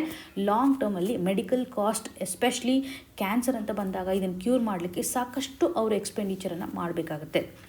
Cancer treatment cost 3 times more than other disease. ಇದು ಕ್ಲಿಯರಾಗಿ ಗೊತ್ತಿರಲಿ. ಕ್ಯಾನ್ಸರ್ ಇದು ಹೈಯೆಸ್ಟು ಎಕ್ಸ್ಪೆಂಡಿಚರನ್ನು ಡಿಮ್ಯಾಂಡ್ ಮಾಡ್ತಕ್ಕಂಥ ಒಂದು ಡಿಸೀಸ್ ಆಗಿದೆ, ರೈಟ್? ಹಾಗಾಗಿ ಶಾರ್ಟ್ ಟರ್ಮಲ್ಲಿ ಇದೊಂದು ಗೇನನ್ನು ಕ್ರಿಯೇಟ್ ಮಾಡುತ್ತೆ, ಲಾಂಗ್ ಟರ್ಮಲ್ಲಿ ಪೇನನ್ನು ಕ್ರಿಯೇಟ್ ಮಾಡುತ್ತೆ. ಈ ಒಂದು ಗ್ರಾಫನ್ನು ಅಬ್ಸರ್ವ್ ಮಾಡಿದಾಗ ಸಿಗರೇಟನ್ನು ಕನ್ಸ್ಯೂಮ್ ಮಾಡ್ತಕ್ಕಂಥ ಪ್ಯಾಟರ್ನ್, ಬೀಡಿಯನ್ನು ಕನ್ಸ್ಯೂಮ್ ಮಾಡ್ತಕ್ಕಂಥ ಪ್ಯಾಟರ್ನ್ ನೋಡಿದಾಗ ಅರ್ಬನ್ ಮೆನ್ ಹಾಗೂ ರೂರಲ್ ಮೆನ್ ಅಂತ ಕಂಪ್ಯಾರಿಸನ್ ಮಾಡಿದ್ದಾರೆ. ಅರ್ಬನ್ ಮೆನ್ ಹಾಗೂ ರೂರಲ್ ಮೆನ್ ಆಲ್ಮೋಸ್ಟ್ ಸಿಗರೇಟನ್ನು ಹೆಚ್ಚು ಕಮ್ಮಿ ಈಕ್ವಲ್ ಆಗೇ ಕನ್ಸ್ಯೂಮ್ ಮಾಡ್ತಾ ಇದ್ದಾರೆ. ಬಟ್ ಬೀಡಿ ಅಂತ ಬಂದಾಗ ರೂರಲ್ ಕನ್ಸಂಪ್ಷನ್ನೇ ಹೆಚ್ಚಾಗಿರೋದನ್ನು ನಾವು ನೋಡ್ತಾ ಇದ್ದೀವಿ. ಇದರಿಂದ ಪುವರ್ ಪೀಪಲ್ ಮೇಲೆ ಹೆಚ್ಚು ಇಂಪ್ಯಾಕ್ಟ್ ಆಗುತ್ತೆ ಅಂತ ಗಮನ ಹರಿಸ್ಬೋದು. ಹಾಗೂ ಪರ್ ಡೇ ಬೇಸಿಸ್ನ ಆಧಾರದ ಮೇಲೆ ಸಿಗರೇಟ್, ಬೀಡಿ ಕನ್ಸಂಪ್ಷನ್ ಪ್ಯಾಟರ್ನನ್ನು ಅಬ್ಸರ್ವ್ ಮಾಡಿದಾಗ ಈ ಒಂದು ಬ್ಲೂ ಕಲರೇಷನ್ ಸಿಗರೇಟ್ಗೆ ಸಂಬಂಧಪಟ್ಟಂತೆ ಹೇಳುತ್ತೆ. ಲೆಸ್ ದೆನ್ 5 ಕನ್ಸಂಪ್ಷನ್ ಜಾಸ್ತಿ ಮಾಡ್ತಾರೆ ಸಿಗರೇಟ್. ಅದೇ ನಾವು ಬೀಡಿಯನ್ನು ನೋಡಿರುವಂಥ ಹಂತದಲ್ಲಿ ಇಲ್ಲಿ 5ಕಿಂತನೂ ಜಾಸ್ತಿ, ಅಪ್ ಟು 25 ಅಷ್ಟು ಪರ್ ಡೇ ಆಧಾರದ ಮೇಲೆ ಕನ್ಸಂಪ್ಷನ್ ಮಾಡೋದನ್ನು ಸಹ ನಾವು ನೋಡ್ತಾ ಇದ್ದೀವಿ when it comes to the beedi smokers. So ಇಲ್ಲಿ ನೀವು ಅಬ್ಸರ್ವ್ ಮಾಡ್ಬೋದು ಪ್ಯಾಟರ್ನ್ ಯಾವ ರೀತಿಯಾಗಿದೆ ಅಂತ. ಸೊ ಲೆಸ್ ದೆನ್ 5 ಹೆಚ್ಚಾಗಿ ನಾವು ಸಿಗರೇಟ್ ಕನ್ಸಂಪ್ಷನನ್ನು ಕಾಣ್ತಾ ಇದ್ದೀವಿ. ಜೊತೆಗೆ ವೆಲ್ತ್ನ ಆಧಾರದ ಮೇಲೆ ನಾವು ಕನ್ಸಿಡರೇಷನ್ ಮಾಡಿದರೆ, ಅಂದರೆ ಯಾವ ರೀತಿಯಾಗಿ ಇನ್ಕಮ್ನ ಆಧಾರದ ಮೇಲೆ ಕನ್ಸಂಪ್ಷನ್ ಪ್ಯಾಟರ್ನ್ ಇದೆ ಅನ್ನೋದಾದರೆ, ಇವಾಗ ಲೋಯೆಸ್ಟ್ ಇನ್ಕಮ್ ಇದ್ರೂ ಕೂಡ ಸಿಗರೇಟನ್ನು ಅಷ್ಟೇ ಕ್ವಾಂಟಿಟಿನಲ್ಲಿ ಕನ್ಸ್ಯೂಮ್ ಮಾಡ್ತಾ ಇದ್ದಾರೆ ಹಾಗೂ ಬೀಡಿಯನ್ನು ಅಷ್ಟೇ ಕ್ವಾಂಟಿಟಿನಲ್ಲಿ ಕನ್ಸ್ಯೂಮ್ ಮಾಡ್ತಾ ಇರೋದಾಗಿ ಗಮನ ಹರಿಸ್ಬೋದು. ಹೈಯೆಸ್ಟ್ ವೆಲ್ತ್ ಬರ್ತಕ್ಕಂಥ ಹಂತದಲ್ಲಿ ಸಿಗರೇಟನ್ನು ಜಾಸ್ತಿ ಕನ್ಸ್ಯೂಮ್ ಮಾಡ್ತಾರೆ, ಆದರೆ ಬೀಡಿಯನ್ನು ಕನ್ಸ್ಯೂಮ್ ಮಾಡೋದು ಕಡಿಮೆ. ಈ ಒಂದು ಹಂತದಲ್ಲಿ ಪುವರ್ ಪಾಪ್ಯುಲೇಷನ್ಗೆ ಜಾಸ್ತಿ ಒಂದು ಇಂಪ್ಯಾಕ್ಟ್ ಆಗುವಂಥ ಸಾಧ್ಯತೆ ಲಾಂಗ್ ಟರ್ಮಲ್ಲಿ ಇದೆ ಅನ್ನುವಂಥ ನಿಟ್ಟಿನಲ್ಲಿ ಬೀಡಿ ಮೇಲೆ ಇರ್ತಾ ಇರುವಂತಹ ಒಂದು ತೆರಿಗೆ ಇವತ್ತು ಕಡಿಮೆ ಆಗ್ತಾ ಇದೆ. ಅಫೋರ್ಡೆಬಿಲಿಟಿಯನ್ನು ಪ್ರೊಟೆಕ್ಟ್ ಮಾಡ್ತಾ ಇದೆ. ಇದು ಶಾರ್ಟ್ ಟರ್ಮಲ್ಲಿ ಮಾತ್ರ ಬೆನಿಫಿಟನ್ನು ತರುತ್ತೆ, ಬಟ್ ಲಾಂಗ್ ಟರ್ಮಲ್ಲಿ ಒಂದು ಡಿಸೀಸ್ ಬರ್ಡನನ್ನು ಇನ್ಕ್ರೀಸ್ ಮಾಡುತ್ತೆ ಪುವರ್ ಪಾಪ್ಯುಲೇಷನ್ ಮೇಲೆ ಅನ್ನೋದು ಕ್ಲಿಯರ್ ಆಗಿ ನಿಮಗೆ ಗೊತ್ತಿರಲಿ. ಇಲ್ಲಿ ನಿಮಗೊಂದು ಸಿಂಪಲ್ ಪ್ರಶ್ನೆಯನ್ನು ಕೇಳುವಂಥದ್ದಾದರೆ, GSTಗೆ ಸಂಬಂಧಪಟ್ಟಂತಹ ಸಂವಿಧಾನಾತ್ಮಕವಾಗಿರುವಂಥ ತಿದ್ದುಪಡಿ ಯಾವುದಿದೆ ಅಂತ ಕಮೆಂಟಲ್ಲಿ ಮೆನ್ಷನ್ ಮಾಡಿ. ಎಷ್ಟನೇ ತಿದ್ದುಪಡಿನಲ್ಲಿ ನಾವು GSTಯನ್ನು ಅಬ್ಸರ್ವ್ ಮಾಡ್ತೀವಿ ಅನ್ನೋದನ್ನು ಕಮೆಂಟಲ್ಲಿ ಮೆನ್ಷನ್ ಮಾಡಿ. ಇನ್ನು ಮುಂದಿನದಾಗಿ the new world disorder from rules to might. ಈ ಒಂದು ಇಶ್ಯೂ ನಮಗೆ GS ಪೇಪರ್ 2 ನಡಿನಲ್ಲಿ ಇಂಟರ್ನ್ಯಾಷನಲ್ ರಿಲೇಷನ್, ಗ್ಲೋಬಲ್ ಜಿಯೋಪಾಲಿಟಿಕ್ಸ್ನ ಆಧಾರದ ಮೇಲೆ ಮೇನ್ಸಲ್ಲಿ ತುಂಬ ಇಂಪಾರ್ಟೆಂಟ್ಲಿ ಬೇಕಾಗಿರ್ತಕ್ಕಂಥ ಆರ್ಟಿಕಲ್ ಅಂತಲೇ ಹೇಳ್ಬೋದು. ಪ್ರಸ್ತುತವಾಗಿ ಗ್ಲೋಬಲ್ ಲೆವೆಲಲ್ಲಿ ನಡೀತಾ ಇರ್ತಕ್ಕಂಥ ಒಂದು ಅನ್ಸರ್ಟೆನಿಟಿಯನ್ನು ನೋಡಿದಾಗ ಯಾವ ರೀತಿಯಾದಂಥ ಒಂದು ಟ್ರೇಡ್ ವಾರ್ ನಡೀತಾ ಇದೆ, ರಾಷ್ಟ್ರಗಳು ಯಾವ ರೀತಿಯಾಗಿ ಡೈವರ್ಸಿಫೈಡ್ ಆಗಿರ್ತಕ್ಕಂಥ ಒಂದು ಪಾರ್ಟ್ನರನ್ನು ಸರ್ಚ್ ಮಾಡ್ತಾ ಇದೆ. ಬೈಲ್ಯಾಟ್ರಲ್ ಟೈ ಆಗಿರ್ಬೋದು ಅಥವಾ ರೀಜ್ನಲ್ ಗ್ರೂಪಿಂಗ್ಗೆ ಸಂಬಂಧಪಟ್ಟಂಥ ಒಂದು ಟೈಗಳು ಸಹ ಎನ್ಹಾನ್ಸ್ ಆಗ್ತಾ ಇದೆ. ಈವನ್ ಯುರೋಪಿಯನ್ ಯೂನಿಯನ್ನು ಸಹ ಒಂದು ಡಿಫೆನ್ಸ್ ಅಟೋನಾಮಿಯನ್ನು ಹೊಂದಬೇಕು. ಯಾಕೆ ನಾವು US ಮೇಲೆ ಇಷ್ಟೊಂದು ಡಿಪೆಂಡೆನ್ಸಿಯನ್ನು ತೋರಿಸ್ತಾ ಇದ್ದೀವಿ ಅಂತ ನೋಡ್ತಾ ಇದ್ದೀವಿ. ಚೈನಾ ಆಗಿರ್ಬೋದು, ರಷ್ಯಾ ಆಗಿರ್ಬೋದು, ತಮ್ಮ ಒಂದು ರಾಷ್ಟ್ರವನ್ನು ಎಕ್ಸ್ಪ್ಯಾನ್ಷನ್ ಮಾಡಲಿಕ್ಕೆ ಮುಂದಾಗ್ತಾ ಇರೋದು. ಇವಾಗ ರಷ್ಯಾ ಉಕ್ರೈನ್ ಮೇಲೆ ಒಂದು ವಾರನ ನಡೀತಾನೆ ಇದೆ, ಎಕ್ಸ್ಪ್ಯಾನ್ಷನನ್ನು ಮಾಡಬೇಕು ಅನ್ನುವಂತಹ ನಿಟ್ಟಿನಲ್ಲಿ. ಚೈನಾವನ್ನು ನಾವು ತೆಗೆದುಕೊಂಡಾಗೂ ಸಹ ಅವು ಸಾಕಷ್ಟು ಕಂಟ್ರೀಸ್ಗಳನ್ನು ಟ್ರ್ಯಾಪ್ ಮಾಡಲಿಕ್ಕೆ ಮುಂದಾಗ್ತಾ ಇದ್ದಾವೆ. ಒಂದು ಟ್ರೇಡ್ನ ಮುಖಾಂತರ ಮ್ಯಾನುಫ್ಯಾಕ್ಚರಿಂಗ್ ಹಬ್ಬಲ್ಲಿ ಅವರು ಸ್ಟ್ರಾಂಗ್ ಆಗಿದ್ದಾರೆ. ಟ್ರೇಡ್ ಅಂತ ಬಂದಾಗ ಅವರು ಸ್ಟ್ರಾಂಗ್ ಆಗಿದ್ದಾರೆ. ಅದರಲ್ಲೂ ಕ್ರಿಟಿಕಲ್ ಮಿನರಲ್ಸ್ಗಳನ್ನು ಹೊಂದಿರೋದ್ರಿಂದ ಚೈನಾನೂ ಸಹ ಗ್ಲೋಬಲ್ ಲೆವೆಲಲ್ಲಿ ಇವತ್ತು ಪ್ರಸ್ತುತವಾಗಿರ್ತಕ್ಕಂಥ ಒಂದು ಗ್ಯಾಪನ್ನು ಫುಲ್ಫಿಲ್ ಮಾಡಲಿಕ್ಕೆ ಮುಂದಾಗ್ತಾ ಇರೋದಾಗಿ ನೋಡ್ಬೋದು.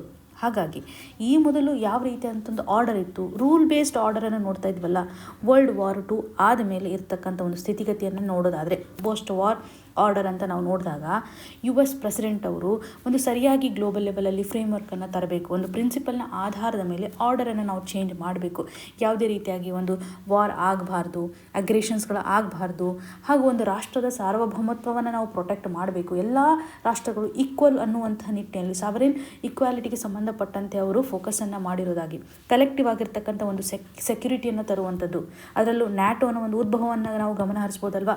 ಮಲ್ಟಿಲ್ಯಾಟ್ರಲ್ ಕೋಆಪರೇಷನ್ ಅಂತ ಬಂದಾಗ ಸಾಕಷ್ಟು ಯುನೈಟೆಡ್ ನೇಷನ್ ನಡಿನಲ್ಲಿ ಫ್ರೇಮ್ವರ್ಕನ್ನು ನಾವು ಕಾಣ್ತಾ ಇದ್ದೀವಿ. ಇಂಟರ್ನ್ಯಾಷನಲ್ ಲೆವೆಲಲ್ಲಿ ಒಂದು ಲಾನ್ನು ಸಹ ಕ್ರಿಯೇಟ್ ಮಾಡಿದ್ದಾರೆ, ಹ್ಯೂಮನ್ ರೈಟ್ಸ್ಗೆ ಸಂಬಂಧಪಟ್ಟಂಥ ಒಂದು ಆಸ್ಪೆಕ್ಟನ್ನು ಸಹ ಅಡ್ರೆಸ್ ಮಾಡುವಂಥ ನಿಟ್ಟಿನಲ್ಲಿ.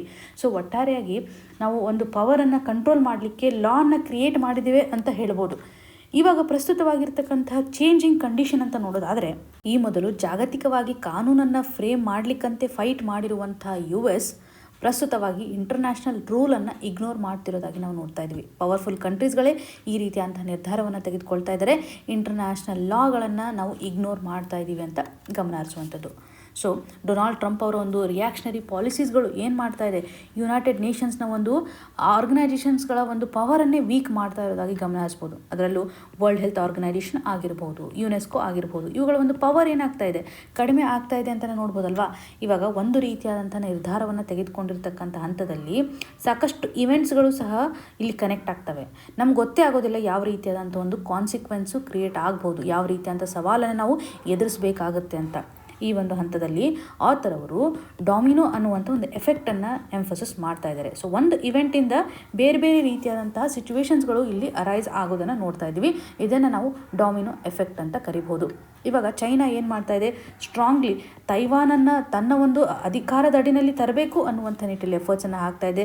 ರಷ್ಯಾನು ಸಹ ಉಕ್ರೇನನ್ನು ಕಂಪ್ಲೀಟಾಗಿ ತನ್ನಡಿನಲ್ಲಿ ತೆಗೆದುಕೊಳ್ಬೇಕು ಅನ್ನುವಂಥ ನಿಟ್ಟಿನಲ್ಲಿ ಇವಾಗ US ತೆಗೆದುಕೊಳ್ತಾ ಇರ್ತಕ್ಕಂಥ ಒಂದು ಆ್ಯಕ್ಷನ್ಸ್ಗಳು ಏನು ಮಾಡ್ಬೋದು, ರೀಜನಲ್ ಲೆವೆಲಲ್ಲಿ ಒಂದು ಎಕ್ಸ್ಪ್ಯಾನ್ಷನ್ಗೆ ಸಂಬಂಧಪಟ್ಟಂತೆ ಸಿಗ್ನಲನ್ನು ಕೊಟ್ಟಂಗೆ ಆಗುತ್ತೆ, ಇಂಟರ್ನ್ಯಾಷನಲ್ ಲೆವೆಲಲ್ಲಿ ಇರ್ತಕ್ಕಂಥ ಒಂದು ರೂಲ್ಸನ್ನು ಬ್ರೇಕ್ ಡೌನ್ ಮಾಡ್ದಂಗೆ ಆಗುತ್ತೆ ಅಂತಲೇ ಹೇಳ್ಬೋದಲ್ವಾ. ಸೊ ಈ ಮೊದಲೇ ನಾವು ಸವರ್ನಿಟಿಗೆ ಸಂಬಂಧಪಟ್ಟಂತೆ ಎಕ್ಸ್ಪ್ರೆಷನನ್ನು ಮಾಡಿದ್ದೀವಿ. ಮಲ್ಟಿಲ್ಯಾಟ್ರಲ್ ಆಸ್ಪೆಕ್ಟ್ ಅಂತ ಬಂದಾಗ ಕೋಆಪರೇಷನನ್ನು ಹೆಚ್ಚು ಎನ್ಹಾನ್ಸ್ ಮಾಡಬೇಕು ಕಂಟ್ರಿಗಳ ಮಧ್ಯೆ ಅಂತ. ಆದರೆ ಇವಾಗ ಕಂಟ್ರಿಗಳು ಹೊಡೆದಾಡ್ತಾ ಇರುವಂಥ ಸ್ಥಿತಿಗತಿಗಳನ್ನು ನೋಡ್ತಾ ಇದ್ದೀವಿ, ವಾರ್ಗಳು ಆಗ್ತಾ ಇರೋದನ್ನು ನಾವು ನೋಡ್ತಾ ಇದ್ದೀವಿ. ಸೊ ಒಂದು ಕಲೆಕ್ಟಿವ್ ಸೆಕ್ಯೂರಿಟಿ ಒಂದು ಕನ್ಸರ್ನ್ ಎಲ್ಲಿ ಹೋಯಿತು, ನ್ಯಾಟೋದ ಒಂದು ಪವರ್ ಯಾವ ರೀತಿಯಾಗಿ ಕಡಿಮೆ ಆಗ್ತಾ ಇದೆ ಅನ್ನುವಂಥ ಒಂದು ಕ್ವಶನ್ ಮಾರ್ಕನ್ನು ಹಾಕ್ತಾ ಇದ್ದಾರೆ. ಸೊ ಗ್ಲೋಬಲ್ ಲೆವೆಲಲ್ಲಿ ಇರ್ತಕ್ಕಂತಹ ಒಂದು ಇನ್ಸ್ಟಿಟ್ಯೂಷನ್ಸ್ಗಳ ಒಂದು ಪವರು ಸಹ ಕಡಿಮೆ ಆಗ್ತಾ ಇರೋದನ್ನು ಗಮನ ಹರಿಸ್ತಾ ಇದ್ದೀವಿ. ಹಾಗಾಗಿ ಈ ಮೊದಲು ಇರ್ತಕ್ಕಂಥ ಒಂದು ಆರ್ಡರ್ ಬ್ರೇಕ್ ಡೌನ್ ಆಗ್ತಾ ಇದೆ, ವೀಕ್ ಆಗ್ತಾ ಇದೆ ಅಂತ ಆಥರ್ ಅವರು ಫೈಂಡ್ ಔಟ್ ಮಾಡ್ತಾ ಇದ್ದಾರೆ. ಹಾಗೂ UN ಸಿಸ್ಟಮ್ ಅಂತ ನಾವು ತೆಗೆದುಕೊಂಡಾಗ ಇದೊಂದು ನೋಬೆಲ್ ಐಡಿಯಾವನ್ನು ರಿಫ್ಲೆಕ್ಟ್ ಮಾಡುತ್ತೆ. ಅನ್ಈಕ್ವಲ್ ಆಗಿರ್ತಕ್ಕಂಥ ಒಂದು ಡಿಸೈನನ್ನೇ ಇದು ರಿಫ್ಲೆಕ್ಟ್ ಮಾಡ್ತಾ ಇದೆ. ಫಾರ್ ಎಕ್ಸಾಂಪಲ್, ಯುನೈಟೆಡ್ ನೇಷನ್ನ ಒಂದು ಸೆಕ್ಯೂರಿಟಿ ಕೌನ್ಸಿಲ್ ಅಂತ ಬಂದಾಗ, ವೀಟೋ ಪವರ್ ಅಂತ ಬಂದಾಗ ಎಲ್ಲ ಪಾರ್ಟಿಸಿಪೆಂಟ್ಗಳು ಇಲ್ಲಿ ಇರೋದಿಲ್ಲ ಅಲ್ವಾ, ಪರ್ಮನೆಂಟ್ ಮೆಂಬರ್ಸ್ಗೆ ಮಾತ್ರ ಒಂದು ವೀಟೋ ಪವರ್ ಇರೋದನ್ನು ನೋಡ್ತಾ ಇದ್ದೀವಿ. ಜೊತೆಗೆ ರೂಲ್ ಮೇಕರ್ಸ್ಗಳೇ ಇವತ್ತು ರೂಲ್ ಬ್ರೇಕರ್ಸ್ಗಳು ಆಗ್ತಾ ಇದ್ದಾರೆ ಅಂತ ನೋಡ್ಬೋದು. ಇದರಿಂದ ಒಂದು ಇನ್ಸ್ಟಿಟ್ಯೂಷನಲ್ ಅಥಾರಿಟಿ ಕಡಿಮೆ ಆಗ್ತಾ ಇರುವಂಥ ಸ್ಥಿತಿಗತಿಗಳನ್ನು ನಾವು ಕಾಣ್ತಾ ಇದ್ದೀವಿ. ಪ್ರಸ್ತುತವಾಗಿ ಒಂದು ಟ್ರೇಡ್ ಅಂತ ಬಂದಾಗ ಇದನ್ನು ವೆಪನ್ನಾಗಿ ಕನ್ಸಿಡರ್ ಮಾಡ್ತಾ ಇದ್ದಾರೆ. ಗ್ಲೋಬಲ್ ಲೆವೆಲಲ್ಲಿ ಇರ್ತಕ್ಕಂಥ ಒಂದು ಕೋಆಪರೇಷನು ಸಹ ಕಡಿಮೆ ಆಗ್ತಾ ಇದೆ. ಗ್ಲೋಬಲ್ ಗವರ್ನೆನ್ಸ್ ತುಂಬ ಫ್ರಾಗ್ಮೆಂಟೇಷನ್ಸನ್ನು ತೋರಿಸ್ತಾ ಇದೆ ಅಂತ ನಾವು ಗಮನ ಹರಿಸ್ಬೋದು. ಸೊ ನಮ್ಮ ಮುಂದೆ ಇರ್ತಕ್ಕಂಥ ಒಂದು ಬಿಗ್ಗೆಸ್ಟ್ ಚಾಲೆಂಜ್ ಅಂತಂದರೆ ಗ್ಲೋಬಲ್ ಲೆವೆಲಲ್ಲಿ ಇರ್ತಕ್ಕಂಥ ಕೋಆಪರೇಷನನ್ನು ನಾವು ಸ್ಟ್ರಾಂಗ್ ಮಾಡಬೇಕಾಗಿದೆ, ಸ್ಟ್ರೆಂಥನ್ ಮಾಡಬೇಕಾಗಿದೆ. ಹಾಗೂ ಇಂಟರ್ನ್ಯಾಷನಲ್ ಲೆವೆಲಲ್ಲಿರ್ತಕ್ಕಂಥ ಲಾಸ್ಗಳನ್ನು, ಫ್ರೇಮ್ವರ್ಕ್ಗಳನ್ನು ಪ್ರೊಟೆಕ್ಟ್ ಮಾಡೋದು ಸಹ ಇಂಪಾರ್ಟೆಂಟು ಅನ್ನುವಂಥ ನಿಟ್ಟಿನಲ್ಲಿ ಒಂದು ಮೆಸೇಜನ್ನು ಆಥರ್ ಅವರು ಇಲ್ಲಿ ಕೊಡ್ತಾ ಇದ್ದಾರೆ. ಎಕ್ಸಾಮಿನೇಷನ್ ಪರ್ಸ್ಪೆಕ್ಟಿವ್ ಅಂತ ಬಂದಾಗ ಅದರಲ್ಲೂ ಮೇನ್ಸಲ್ಲಿ ಇಂಪಾರ್ಟೆಂಟ್ ಆಗಿ ಗ್ಲೋಬಲ್ ಲೆವೆಲ್ ಇರುವಂಥ ಒಂದು ಜಿಯೋಪೊಲಿಟಿಕ್ಸ್ನ ಆಧಾರದ ಮೇಲೆ ಡೈಮೆನ್ಷನ್ಸನ್ನು ನೀವು ಕವರ್ ಮಾಡ್ಬೋದು. ಇನ್ನು ಮುಂದಿನದಾಗಿ, India's aviation is in need of data driven oversight. ಈ ಒಂದು ಇಶ್ಯೂ ನಮಗೆ GS ಪೇಪರ್ 2 ನಡಿನಲ್ಲಿ ಗವರ್ನೆನ್ಸ್ ಆಸ್ಪೆಕ್ಟ್, GS ಪೇಪರ್ 3 ಅಂತ ಬಂದಾಗ ಇನ್ಫ್ರಾಸ್ಟ್ರಕ್ಚರ್ ನಡಿನಲ್ಲಿ ಕನೆಕ್ಟ್ ಆಗುತ್ತೆ. ಏವಿಯೇಷನ್ ಸೆಕ್ಟರಲ್ಲಿ ನಾವು ಕೆಲವೊಂದಿಷ್ಟು ಬದಲಾವಣೆಯನ್ನು ಮಾಡಬೇಕು ಅಂತ ಆಥರ್ ಅವರು ಇಲ್ಲಿ ಎಂಫಸಿಸ್ ಮಾಡ್ತಾ ಇದ್ದಾರೆ. ಬಿಕಾಸ್ ರೀಸೆಂಟ್ಲಿ ಇಂಡಿಗೋ ಒಂದು ಆಪರೇಷನಲ್ ಕ್ರೈಸಿಸನ್ನು ಫೇಸ್ ಮಾಡಿರೋದಾಗಿ ನಾವು ಗಮನ ಹರಿಸ್ಬೋದು. ಇದರಿಂದಾಗಿ ಏರ್ ಫೇರು ಸಹ ಹೆಚ್ಚಾಗಿರೋದನ್ನು ನೋಡ್ತಾ ಇದ್ದೀವಿ. ಬಿಕಾಸ್ ಈ ಒಂದು ಆಪರೇಷನಲ್ ಕ್ರೈಸಿಸ್ಗೆ ರೆಸ್ಪಾನ್ಸ್ ಆಗಿ ಮಿನಿಸ್ಟ್ರಿ ಆಫ್ ಸಿವಿಲ್ ಏವಿಯೇಷನ್ ಕೂಡ ಒಂದು ಟೆಂಪ್ರರಿ ಪ್ರೈಸ್ ಕ್ಯಾಪನ್ನು ಫಿಕ್ಸ್ ಮಾಡಿರೋದಾಗಿ ನೋಡ್ಬೋದು. Directorate general of civil aviation ಕೂಡ ಒಂದು ಫೇರ್ ಆಗಿರ್ತಕ್ಕಂಥ ಡೇಟಾವನ್ನು ಮೇಂಟೈನ್ ಮಾಡಿ ಅಂತ ಹೇಳಿದ್ದಾರೆ. ಕಾಂಪಿಟೇಷನ್ ಕಮಿಷನ್ ಆಫ್ ಇಂಡಿಯಾ ಕೂಡ ಡಾಮಿನೆನ್ಸನ್ನು ತಡೆಗಟ್ಟಬೇಕು ಅನ್ನುವಂತಹ ನಿಟ್ಟಿನಲ್ಲಿ ಇನ್ವೆಸ್ಟಿಗೇಷನನ್ನು ಸ್ಟಾರ್ಟ್ ಮಾಡಿದೆ. ಈ ರೀತಿಯಂಥ ಕರೆಕ್ಟಿವ್ ಆ್ಯಕ್ಷನ್ಸ್ಗಳು ಏನು ಮಾಡಿದೆ, ಒಂದು ಏರ್ ಫೇರನ್ನು ಎನ್ಹ್ಯಾನ್ಸ್ ಮಾಡಿರೋದಾಗಿ ಗಮನ ಹರಿಸ್ಬೋದು. ಇಲ್ಲಿ ಆಥರ್ ಅವರು ಒಂದು ಎಕ್ಸಾಂಪಲನ್ನು ಮೆನ್ಷನ್ ಮಾಡ್ತಾರೆ. ಅದರಲ್ಲೂ US ಅಲ್ಲಿ ಯಾವ ರೀತಿಯಾಗಿ ಈ ರೀತಿಯಾದಂಥ ಕ್ರೈಸಿಸನ್ನು ಹ್ಯಾಂಡಲ್ ಮಾಡ್ತಾರೆ ಅಂತ ಹೇಳ್ಬೋದು. ಬ್ಯೂರೋ ಆಫ್ ಟ್ರಾನ್ಸ್ಪೋರ್ಟೇಷನ್ ಸ್ಟ್ಯಾಟಿಸ್ಟಿಕ್ಸ್ನ ಆಧಾರದ ಮೇಲೆ ಒಂದು ಡೇಟಾ ಬೇಸನ್ನು ಅವರು ಮೇಂಟೈನ್ ಮಾಡ್ತಾರೆ. US ನಡಿನಲ್ಲಿ ಮೇಂಟೈನ್ ಮಾಡ್ತಕ್ಕಂಥ DB1B ಅನ್ನುವಂಥ ಒಂದು ಡೇಟಾ ಬೇಸ್. ಇದರಡಿನಲ್ಲಿ ಒಂದು ಡೊಮೆಸ್ಟಿಕ್ಕಲಿ ಯಾವ ರೀತಿ ಅಂತ ಏರ್ಲೈನ್ ಟಿಕೆಟ್ಸ್ಗಳಿರುತ್ತೆ ಅಂತ ಒಂದು 10% ರ್ಯಾಂಡಮ್ ಸ್ಯಾಂಪಲನ್ನು ಅವರು ಕಲೆಕ್ಟ್ ಮಾಡ್ತಾರೆ. ಸೊ ಆ್ಯಕ್ಚುಲ್ ಆಗಿ ಎಷ್ಟರ ಮಟ್ಟಿಗೆ ಒಂದು ಟಿಕೆಟ್ ಪ್ರೈಸ್ ಇದೆ, ಯಾವ ರೀತಿಯಾಗಿ ಅವರು ಪೇ ಮಾಡ್ತಾ ಇದ್ದಾರೆ, ಯಾವ ರೀತಿಯಾದಂಥ ಒಂದು ಮಾರ್ಗವನ್ನು ಅವರು ಚೂಸ್ ಮಾಡ್ತಾರೆ. ಸೊ ಎಲ್ಲ ಡೀಟೇಲ್ಸ್ಗಳನ್ನು ಅನಲೈಸ್ ಮಾಡ್ತಾರೆ. ಡೇಟಾವನ್ನು ಸಿನ್ಸ್ ಫ್ರಮ್ 1995 ಕಲೆಕ್ಟ್ ಮಾಡ್ಕೊಳ್ತಾ ಬರ್ತಾ ಇದ್ದಾರೆ. ಈ ಒಂದು ಡೇಟಾವನ್ನು ಪಬ್ಲಿಕಲಿ ಅವೈಲೇಬಲ್ ಇರುವಂತೆ ಮಾಡ್ತಾರೆ. ಇದರಿಂದ ಒಂದು ಸರಿಯಾದಂಥ ರಿಸರ್ಚ್ ಮಾಡಲಿಕ್ಕೆ ಅವೈಲೇಬಲ್ ಆಗಿರ್ತಕ್ಕಂಥ ಒಂದು ಡೇಟಾ ಪಾಲಿಸಿಯನ್ನು ತರ್ತಕ್ಕಂಥ ಹಂತದಲ್ಲಿ ಈ ಒಂದು ಡೇಟಾ ಸಹಕಾರಿ ಆಗ್ತಾ ಇದೆ. ಒಂದು ಪ್ರೈಸಿಂಗ್ ಬಿಹೇವಿಯರ್ ಯಾವ ರೀತಿಯಾಗಿದೆ ಅಂತ ಐಡೆಂಟಿಫೈ ಮಾಡಲಿಕ್ಕೆ ಡೇಟಾ ಬೇಸ್ನ ಒಂದು ಇಂಪಾರ್ಟೆನ್ಸನ್ನು ನೋಡ್ತಾ ಇದ್ದೀವಿ. ಡೇಟಾ ಬೇಸ್ಗೆ ಸಂಬಂಧಪಟ್ಟಂಥ ಒಂದು ಟ್ರಾನ್ಸ್ಪರೆನ್ಸಿ ಯಾಕೆ ಮ್ಯಾಟ್ರ್ ಆಗುತ್ತೆ, ಮಾರ್ಕೆಟ್ ಪವರನ್ನು ಡಿಟೆಕ್ಟ್ ಮಾಡುವಂಥ ಹಂತದಲ್ಲಿ ಡಾಮಿನೆನ್ಸ್ ಆಗಿರುವಂಥದ್ದನ್ನು ಪ್ರೈಸಸ್ಗಳು ಯಾವ ರೀತಿಯಾಗಿ ಕನ್ಸಿಸ್ಟೆಂಟ್ಲಿ ಹೆಚ್ಚಾಗುತ್ತೆ ಕಡಿಮೆ ಆಗುತ್ತೆ ಅಂತ ಐಡೆಂಟಿಫೈ ಮಾಡಬಹುದು. Track entry and exit effect ಅಂತ ಬಂದಾಗ ಯಾವ ಒಂದು ಏರ್ಲೈನ್ಗೆ ನಾವು ಎಂಟ್ರಿ ಆದ ತಕ್ಷಣ ಪ್ರೈಸಸ್ ವೇರಿಯೇಷನ್ ಆಗುತ್ತೆ, ಫೇರ್ಗಳು ಯಾವ ರೀತಿಯಾಗಿ ರೈಸ್ ಆಗ್ತಾ ಇದೆ, ಯಾವ ರೀತಿಯಾಗಿ ಫಾಲ್ ಡೌನ್ ಆಗ್ತಾ ಇದೆ, ಕಾಂಪಿಟೇಷನ್ ಯಾವ ರೀತಿಯಾಗಿದೆ ಅನ್ನುವಂಥ ನಿಟ್ಟಿನಲ್ಲಿ ಐಡೆಂಟಿಫೈ ಮಾಡಲಿಕ್ಕೆ ಸಾಧ್ಯತೆ ಇದೆ. ಈವನ್ ಪೀಕ್ ಪ್ರೈಸಿಂಗ್ ಯಾವ ಹಂತದಲ್ಲಿ ಇರುತ್ತೆ ಅಂತ ಮಾನಿಟರ್ ಮಾಡ್ಬೋದಲ್ವಾ, ಹಾಲಿಡೇಸ್ ಟೈಮಲ್ಲಿ ಇರುತ್ತಾ ಅಥವಾ ಕ್ರೈಸಿಸ್ನ ಆಧಾರದ ಮೇಲೆ ಇರುತ್ತಾ, ಕಂಪ್ಲೀಟಾಗಿ ಒಂದು ಡೇಟಾವನ್ನು ನಾವು ಟ್ರಾನ್ಸ್ಪರೆಂಟ್ ಆಗಿ ಇದರ ಬಗ್ಗೆ ನಾವು ರಿಸರ್ಚನ್ನು ಮಾಡ್ಬೋದು, ಯಾವ ರೀತಿಯಾದಂಥ ಚೇಂಜಸನ್ನು ನಾವು ಇಲ್ಲಿ ಗಮನ ಹರಿಸ್ಬೋದು ಅಂತ ಎಕ್ಸಾಂಪಲನ್ನು ಕನೆಕ್ಟ್ ಮಾಡಲಿಕ್ಕೆ ಟ್ರೈ ಮಾಡ್ತಾ ಇದ್ದಾರೆ. ಸೊ ಒಂದು ಕ್ವಾರ್ಟರ್ಲಿ ಬೇಸಿಸ್ನ ಆಧಾರದ ಮೇಲೆ ಸ್ಯಾಂಪಲನ್ನು ಕಲೆಕ್ಟ್ ಮಾಡೋದ್ರ ಮುಖಾಂತರ ನಾವು ರಿಯಲ್ ಟೈಮ್ ಕೋಆರ್ಡಿನೇಷನನ್ನು ಮಾಡ್ಬೋದು, ಕ್ರೈಸಿಸ್ ಆಗ್ತಾ ಇರೋದನ್ನು ತಡೆಗಟ್ಟಲಿಕ್ಕೆ ಸಾಧ್ಯತೆ ಇದೆ. ಲಾಂಗ್ ಟರ್ಮಲ್ಲಿ ಇದೊಂದು ಸಹಕಾರಿ ಆಗ್ತಕ್ಕಂಥ ಸ್ಟೆಪ್ ಅಂತಲೇ ಹೇಳ್ಬೋದು. ಪ್ರಸ್ತುತವಾಗಿ DGCA ಏನು ಮಾಡುತ್ತೆ, ಪ್ಯಾಸೆಂಜರ್ ವಾಲ್ಯೂಮನ್ನು ಟ್ರ್ಯಾಕ್ ಮಾಡುತ್ತೆ, ಫ್ರೈಟನ್ನು ಟ್ರ್ಯಾಕ್ ಮಾಡುತ್ತೆ, ಕ್ರೈಸಿಸ್ ಆಗಿರ್ತಕ್ಕಂಥ ಹಂತದಲ್ಲಿ ಸ್ಟೆಪ್ಸನ್ನು ತೆಗೆದುಕೊಳ್ಳುತ್ತೆ. ಫಾರ್ ಎಕ್ಸಾಂಪಲ್ ಪ್ರೈಸ್ ಕ್ಯಾಪಿಂಗ್ ಅಂತ ನೋಡಿದ್ವಿ. ಸೊ ಇಲ್ಲಿ ನಾವು ಮೊದಲು ಮಾನಿಟರ್ ಮಾಡೋದು ಇಂಪಾರ್ಟೆಂಟ್ ಆಗುತ್ತೆ. ಡೇಟಾ ಆಧಾರದ ಮೇಲೆ ನಾವು ಕಾಂಪಿಟೇಷನ್ಸನ್ನು ಅನಲೈಸ್ ಮಾಡ್ಬೋದು. ಸ್ಟ್ರಕ್ಚರಲ್ ಲೆವೆಲಲ್ಲಿ ಬದಲಾವಣೆಯನ್ನು ಮಾಡಬೇಕು ಅಂತ ಆಥರ್ ಅವರು ಒಂದು ಎಕ್ಸಾಂಪಲ್ನ ಮುಖಾಂತರ ಪಾಸಿಟಿವ್ ಅಪ್ರೋಚನ್ನು ಕೊಡ್ತಾ ಇದ್ದಾರೆ. ಬಿಕಾಸ್ ನಾವು ಗ್ಲೋಬಲ್ ಲೆವೆಲಲ್ಲಿ ಒಂದು ಏವಿಯೇಷನ್ ಸೆಕ್ಟರ್ ಅಂತ ಬಂದಾಗ ಭಾರತ ಒಂದು ಲಾರ್ಜೆಸ್ಟ್ ಏರ್ಲೈನನ್ನು ಹೊಂದಿರೋದಾಗಿ ನಾವು ಗಮನಿಸ್ಬೋದು. ಹಾಗಾಗಿ ಒಂದು ಆಪರೇಷನಲ್ ಕ್ರೈಸಿಸನ್ನು ನಾವು ಇವಾಗ ಕಾಣ್ತಾ ಇದ್ದೀವಿ. ಹಾಗಾಗಿ ಸ್ಟ್ರಕ್ಚರಲ್ ಲೆವೆಲಲ್ಲಿ ನಾವು ಬದಲಾವಣೆಯನ್ನು ಮಾಡೋದ್ರ ಮುಖಾಂತರ ಏವಿಯೇಷನ್ ಸೆಕ್ಟರಲ್ಲಿ ಗ್ರೋತನ್ನು ಕಾಣಬಹುದು. ಸ್ಟ್ರಾಂಗ್ ಆಗಿರುವಂಥ ಒಂದು ರೆಗ್ಯುಲೇಟರಿ ಅನಾಲಿಟಿಕ್ಸ್, ಟ್ರಾನ್ಸ್ಪರೆಂಟ್ ಆಗಿರ್ತಕ್ಕಂಥ ಒಂದು ಪ್ರೈಸಿಂಗ್ ಡೇಟಾ ಬೇಸನ್ನು ಮೇಂಟೈನ್ ಮಾಡೋದು ತುಂಬ ಇಂಪಾರ್ಟೆಂಟ್ ಆಗುತ್ತೆ ಅಂತ ಇಲ್ಲಿ ಗಮನ ಹರಿಸ್ಬೋದು. ಇವತ್ತಿನ question of the day section ಅಡಿನಲ್ಲಿ in the context of tobacco taxation regressive impact means option A rich households pay more tax, option B tax burden falls proportionately more on poor households, option C government revenue decreases, option D ನಡಿನಲ್ಲಿ consumption increase among the rich. 4 option ನಡಿಯಲ್ಲಿ ಸರಿಯಾದಂತಹ ಒಂದು ಉತ್ತರವನ್ನು select ಮಾಡೋದ್ರ ಮುಖಾಂತರ ಕಮೆಂಟಲ್ಲಿ mention ಮಾಡಿ. ನಿಮಗೇನೇ concern ಇದ್ರೂ ನಮಗೆ ಕಮೆಂಟ್ನ ಮುಖಾಂತರ ತಿಳಿಸಿಕೊಡಿ ಅಂತ ಹೇಳ್ತಾ ಮುಂದಿನ ಸಂಚಿಕೆಯಲ್ಲಿ ಮತ್ತೆ ಸಿಗೋಣ. All the very best. ಧನ್ಯವಾದಗಳು.